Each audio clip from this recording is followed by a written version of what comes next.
गर्मियों के मौसम में एक गांव में सभी गांव वाले अपनी अपनी छतों पर लेटे हुए थे।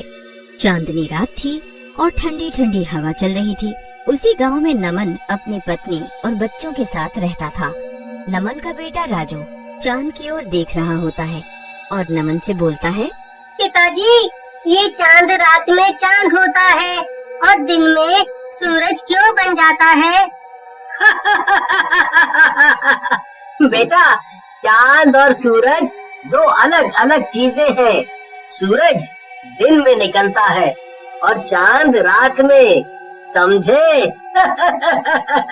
चलो अब सो जाओ, रात काफी हो गई है, मुझे भी सोने दो, कल काम पर जाना है।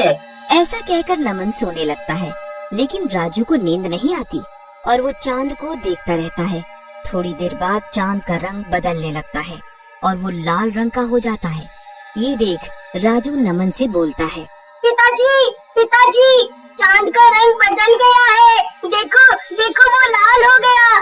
क्या है राजू, सोने दे मुझे, ना तो खुद सो रहा है और ना मुझे सोने दे रहा है। क्या हुआ, क्या बात है? राजू डरते हुए चांद की तरफ इशारा करता है। नमन चांद को देख घबराते हुए बोलता है, ये क्या हो रहा है? ये चांद तो सचमुच में लाल हो गया है। ये सब क्या हो रहा है? तभी चांद हंसने लगता है और बोलता है, गांव वालों, तुम सबकी मौत आ रही है। कुछ दिनों में सब मरोगे।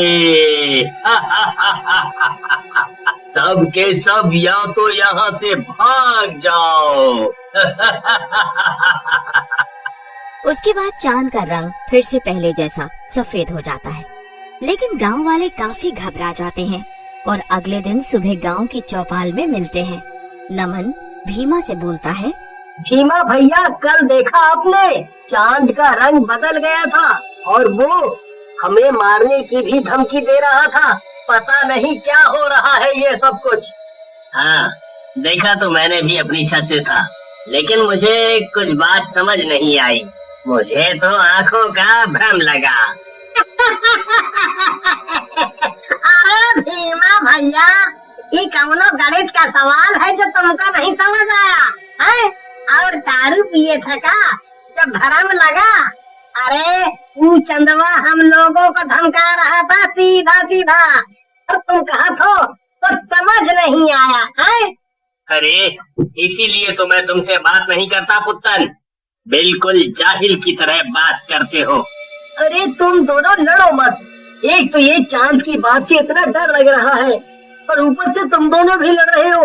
मैं तो कहता हूँ आज रात का इंतजार करते हैं और अगर कुछ होता है तो कल फिर मिलेंगे और देखेंगे कि क्या करना है। नमन की बात गांव वालों को जम जाती है और वो रात का इंतजार करने लगते हैं। आधी रात होते ही चांद का रंग फिर से बदलने लगता है और थोड़ी ही देर में लाल हो जाता है।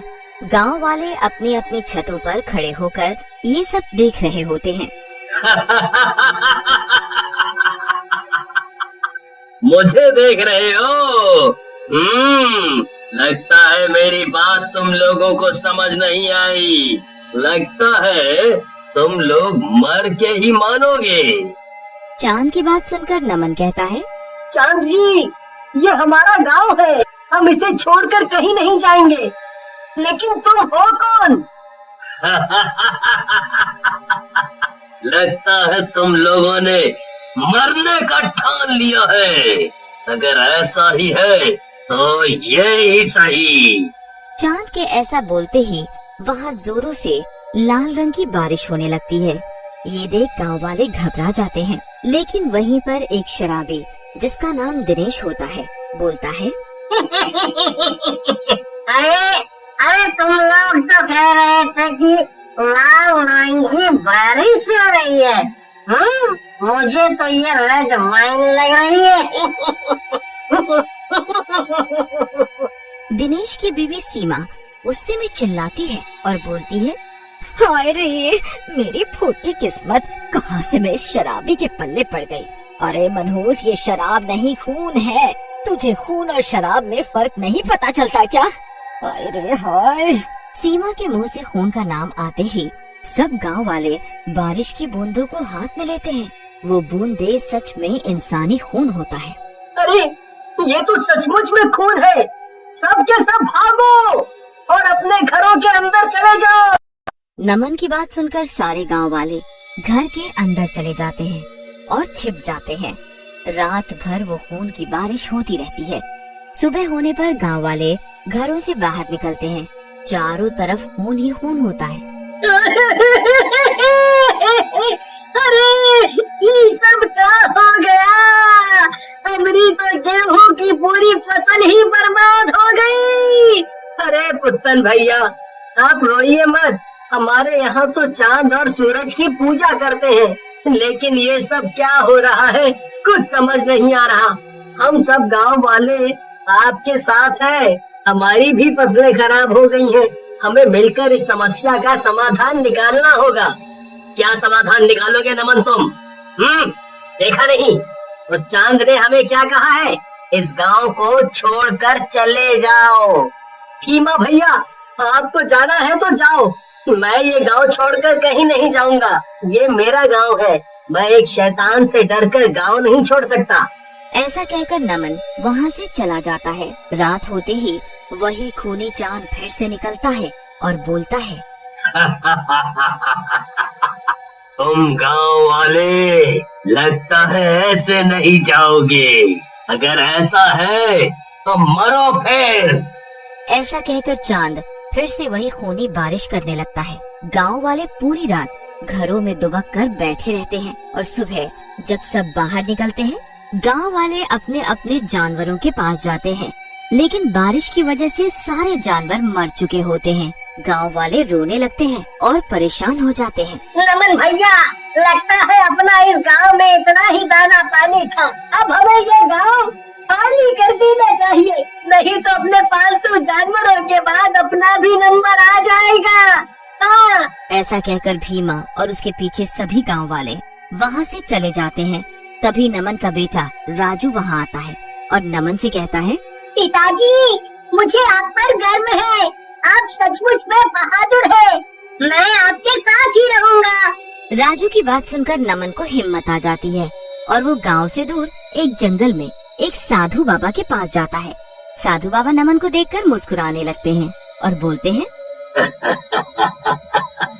आओ नमन बेटा, आओ। इस दिन का तो मैं कई वर्षों से इंतजार कर रहा था। बाबा, आप मुझे कैसे जानते हैं? आप और मैं तो पहले कभी नहीं मिले। नमन बेटा, मैं तो तुम्हें तुम्हारे पिछले जन्म से जानता हूँ। ये सब जो हो रहा है तुम्हारे पिछले जन्मों का परिणाम है। दरअसल तुम पिछले जन्म में इस गांव के राजा थे और ये चांद रूपी शैतान जो है वो दूसरे राज्य का राजा था। लेकिन बाबा, अगर ये मर गया था तो ये चांद कैसे बन गया? लगता है नमन बेटा तुमने मेरी पूरी बात नहीं सुनी।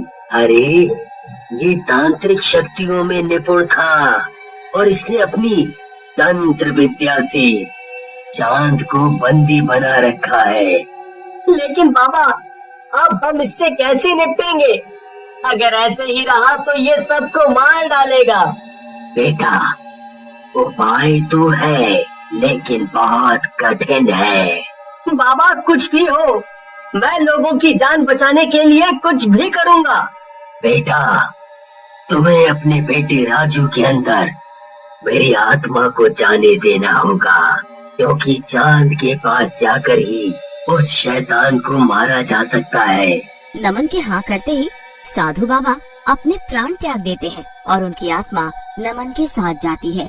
रात में चांद गांव में फिर निकलता है। नमन छत पर राजू के साथ खड़ा होता है, लेकिन तभी साधु बाबा की आत्मा राजू के अंदर प्रवेश कर जाती है और नमन को दूर धक्का दे देती है।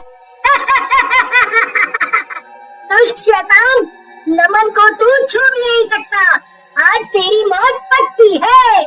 ऐसा कहकर राजू चांद के मुंह के अंदर घुस जाता है। चारों तरफ जोर से रोशनी होती है और बहुत जोरों से बिजली कड़कती है। जब रोशनी हटती है तो शैतान की लाश नीचे पड़ी होती है और राजू बेहोश होकर नमन की गोद में गिरता है और सब गांव वाले भी वापस अपने गांव आ जाते हैं।